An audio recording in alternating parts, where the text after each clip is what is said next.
নমস্কার, আমি ভাস্বতী। আপনি দেখছেন আপডেট বাংলা ইউটিউব চ্যানেল। প্রতিদিনের মতো আজকেও থাকছে কিছু বাছাই করা গুরুত্বপূর্ণ খবর। বিস্তারিত জানার আগে দেখে নেব আজকের হেডলাইন্স। আপনাদের তেজপাতা করে রাখা হয়েছে মুসলিমদের বার্তা শুভেন্দুর। নজরে নির্বাচন, ভিন রাজ্যে 1000 নেতা আনছে বঙ্গ বিজেপি। হাসিনাকে ফেরাতে নয়াদিল্লিকে চিঠি পাঠালো ঢাকা, কি বার্তা ইউনূস সরকারের।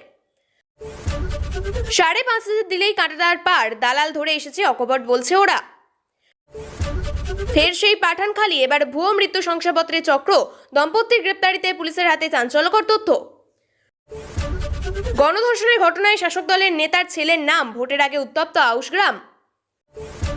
বিএলওকে হুমকি, অকথ্য ভাষায় গালিগালাজের অভিযোগ, গ্রেপ্তার সন্দেশখালীর তৃণমূল কর্মী। 44 বিধানসভা ভোটের মায়ারানি, এসআইআর স্ক্যানারের পর হইচই পাণ্ডবেশ্বরে। শুভেন্দুর গড়ে বিজেপিতে ভাঙন, তৃণমূলে 50 পরিবারের যোগ। চণ্ডীগড় কার, পাঞ্জাব নাকি কেন্দ্রের, শুরু লড়াই। আপনাদের কাছে একটা অনুরোধ রইল, আমরা প্রতিদিন চেষ্টা করি আপনাদের জন্য সঠিক, সংক্ষিপ্ত এবং নিরপেক্ষ খবর পৌঁছে দিতে।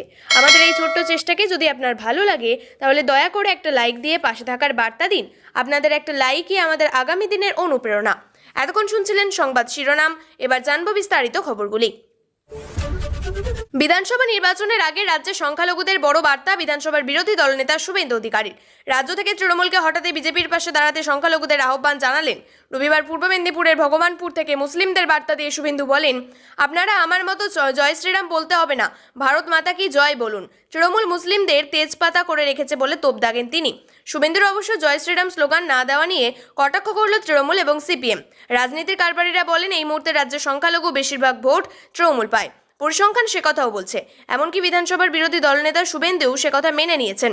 আর সেই কথা মেনে নিয়ে এদিন ভগবানপুরের মুখবেড়িয়ায় পরিবর্তন প্রকল্প যাত্রার মঞ্চ থেকে মুসলিমদের উদ্দেশ্যে তিনি বলেন, আপনারা আমাদের ভোট দেন না জানি, কিন্তু আমরাও আপনাদের বিরোধী নই।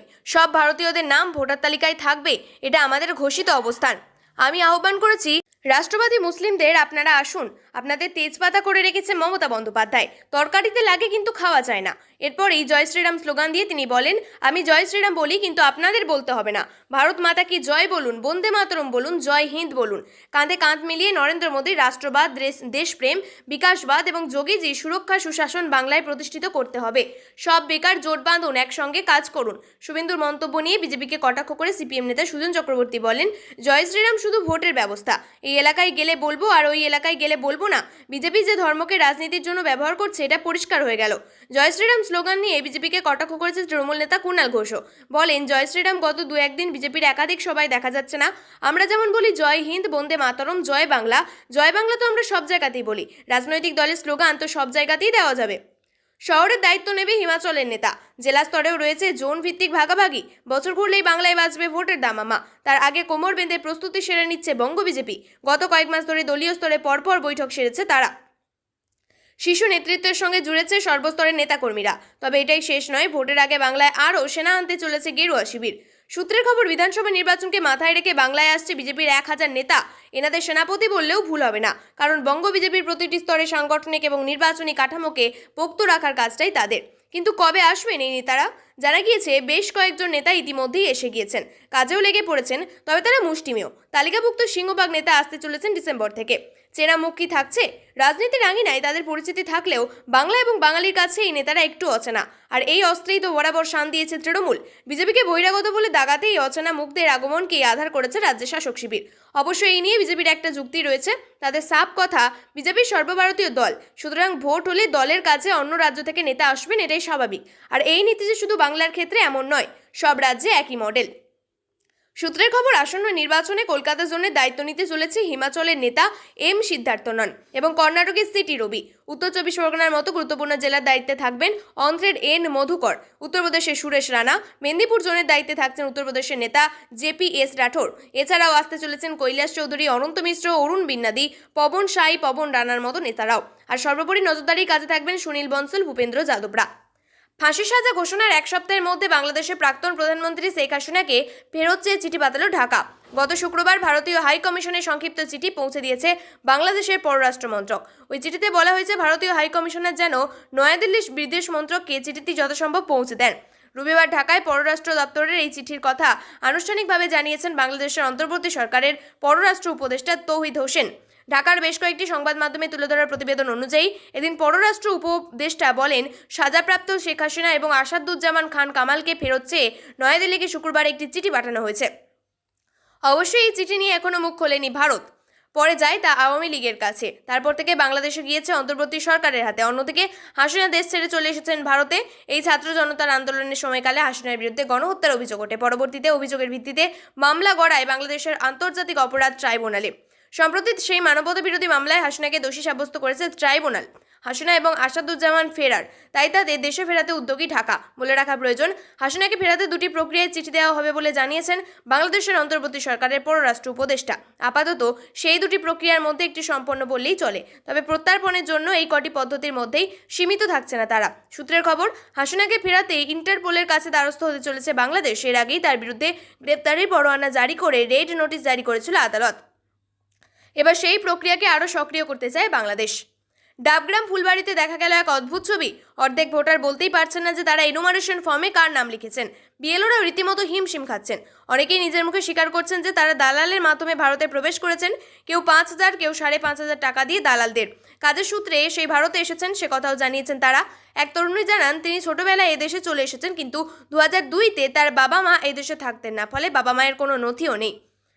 ভুয়ো মৃত্যু শংসাপত্রে এবার নাম জড়ালো গোসাবার। ইতিমধ্যেই ভুয়ো জন্ম শংসাপত্রে নাম জড়িয়েছে এই এলাকায়। সম্প্রতি এক দম্পতিকে গ্রেপ্তার করে শেক্সপিয়ার সরণি থানা।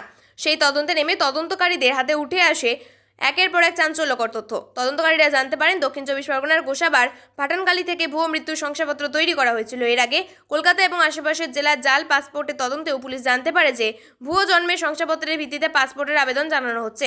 বেশিরভাগ ভুয়ো জন্মের শংসাপত্র তৈরি করা হয়েছে গোসাবার পাঠানকালী থেকে। এই ঘটনার চক্রের মাথাকেও পুলিশ গ্রেপ্তার করে, কিন্তু নতুন পাঠানকালীর নাম উঠে আসায় রীতিমতো চিন্তিত তদন্তকারীরা। তাহলে নতুন করে ফের সেখানে সক্রিয় হচ্ছে জাল শংসাপত্র তৈরির চক্র। এদিকে ভুয়ো মৃত্যুর শংসাপত্র জমা দিয়ে একটি জালিয়াতির ঘটনা সামনে আসে।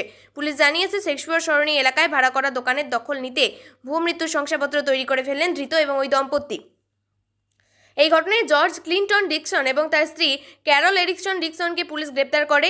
এজেসি বোস রোডের একটি দোকান ভাড়া নিয়েছিলেন সরল রায় এবং নিত্যরঞ্জন ঘোষ। তাদের দুজনের কাছ থেকেই সাব টেনান্ট হিসাবে ফের দোকানটি ভাড়া নেন অভিযুক্ত ওই ডিকসন দম্পতি, কিন্তু দোকানের সম্পূর্ণ দখল করতে নিত্যরঞ্জন ঘোষের ভুয়ো মৃত্যু শংসাপত্র ডিকসন দম্পতি তৈরি করেন বলে অভিযোগ।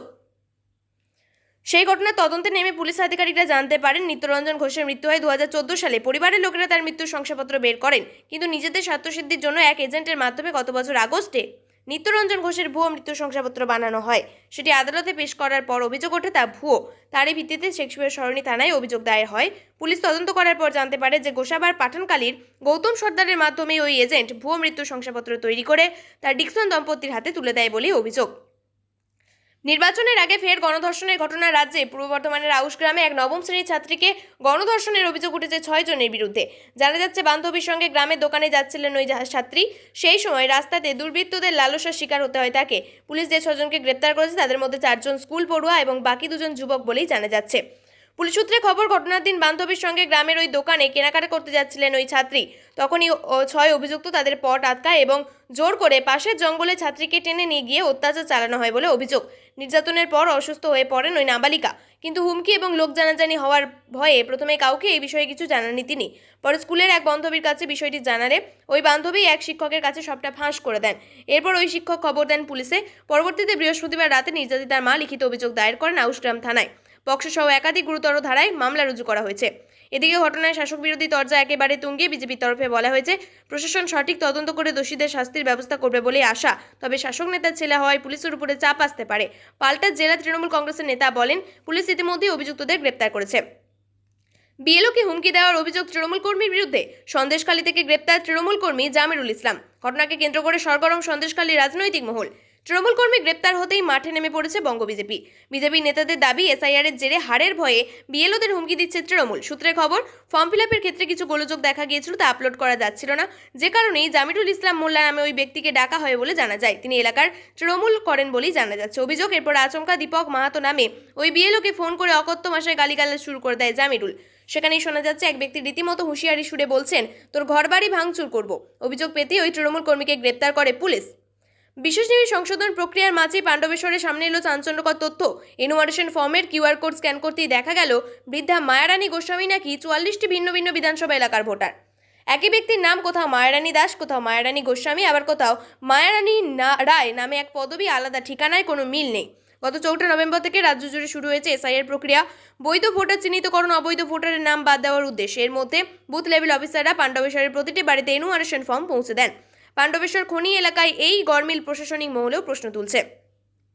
বিরোধী দলনেতা শুভেন্দু অধিকারীর শক্ত ঘাঁটি হিসেবে পরিচিত পূর্ব মেদিনীপুর আবারও বড়সড় ধাক্কা খেল বিজেপি। ভগবানপুরের শুভেন্দুর পরিবর্তন সংকল্প সভার দিনেই পাশের বিধানসভা কেন্দ্র চণ্ডীপুরে বিজেপির যুব মোর্চা নেতৃত্ব প্রতিদিন প্রায় 50টি পরিবারের আনুষ্ঠানিক তৃণমূল কংগ্রেসে যোগদান করায় জেলার রাজনৈতিক আলোড়ন তৈরি হয়েছে। চণ্ডীপুরের হাঁসচড়া তৃণমূল কংগ্রেসের কার্যালয়ে অনুষ্ঠিত যোগদান সভায় উপস্থিত ছিলেন পূর্ব মেদিনীপুরের জেলা পরিষদের সভাধিপতি, পটাশপুরের বিধায়ক উত্তম বারিক এবং কাঁথি সাংগঠনিক জেলার তৃণমূল সভাপতি পীযূষ কান্তি পান্ডা। রাজনৈতিক মহলে জল্পনা 2026-এর বিধানসভা নির্বাচনকে সামনে রেখে পূর্ব মেদিনীপুর তৃণমূলের এই ধারাবাহিক কর্মী টানার কৌশল বিজেপির জন্য বড় সংকেত। এদিন সভায় উত্তম বারিক বলেন, মমতা বন্দ্যোপাধ্যায়ের নেতৃত্বে রাজ্যের উন্নয়ন হয়েছে। তিনি আরও দাবি করেন, আগামী কয়েক সপ্তাহে বড়সড় যোগদান পর্ব দেখা যাবে। যদিও বিজেপি এই যোগদানকে রাজনৈতিক নাটক বলে কটাক্ষ করছে। বিজেপির দাবি, অনেক কর্মী প্রশাসনিক চাপ এবং ভয়ভীতির জন্য প্রকাশ্যে তৃণমূলের পতাকা নিলেও অন্তরে তারা বিজেপির সঙ্গেই রয়েছেন। চণ্ডীগড়ের প্রশাসনিক কাঠামো বদল নিয়ে তীব্র অসন্তোষ তৈরি হয়েছে পাঞ্জাবে। সংসদে শীতকালীন অধিবেশনে কেন্দ্র সরকার চণ্ডীগড়ে বড়সড় প্রশাসনিক পরিবর্তনের জন্য পদক্ষেপ করতে পারে। পেশ করা হতে পারে সংবিধানের 131তম সংশোধনী বিল।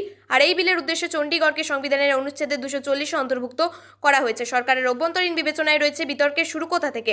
সম্প্রতি সংসদের একটি বুলেটিনে বলা হয়, 1 ডিসেম্বর থেকে শুরু হয়ে শীতকালীন অধিবেশন 131তম বিল পেশ করা হতে পারে।